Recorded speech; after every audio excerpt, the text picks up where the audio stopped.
արդեն մեկ ամիսը երևի մի քիչ ավելի լավ չեմ հիշում, որ մենք մեր կուսակցությունը ստացել է պետական գրանցում, միասնական ազգային սահմանադրական կուսակցությունը, ինչի մասին պարոն Ասլանյանը ազգային ժողովում հանդես եկավ հայտարարությամբ, եւ մենք արդեն կարող ենք մասնակցել ընտրություններին, կարող ենք չմասնակցել, կախված մեր այսպես կոչված տրամադրություններից, ցանկություններից եւ հնարավորություններից, բայց մենք որոշում ունենք, որ մասնակցելու ենք առաջիկա ազգային ժողովի ընտրություններին, ձևաչափի մասին դեռ հստակ որոշում չունենք, մենք բանակցում ենք որոշ կուսակցությունների հետ եւ եթե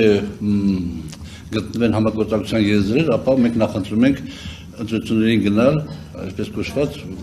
այլ կուսակցությունների հետ միասնական դաշինքով, բայց ոչ դաշինքային տրամաբանությամբ, բայց ոչ դաշինքով, այլ մեկ կուսակցական ցուցակով, որպեսզի կարողանանք ավելի հեշտությամբ հաղթահարել շեմը խորհրդարանում հայտնվելու, ինչպես գիտեք, դաշինքների դեպքում 8%, հետո ավել տոկոս, իսկ կուսակցական ցուցակների դեպքում 4%։ Նախ միջև խոսքը սկսել, հիմնական խոսքը սկսել նաև, ես ուզում եմ ասել, որ մաս կուսակցության վարչության անունից մենք ցավակցում ենք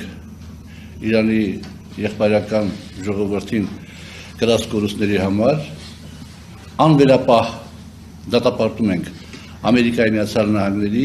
եւ Իսրայելի բարբարոսական հակամարտկային գործողությունները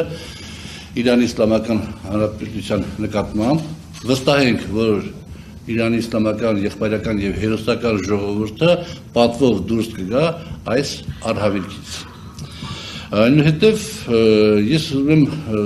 կարճ ներկայացնեմ այն իրավիճակը, որ այսօր գոյություն ունի մեր քաղաքական դաշտում։ Արդեն ձևավորվել են մի քանի դաշինքներ, որոնք հայտարարել են, որ գնում են ընտրության,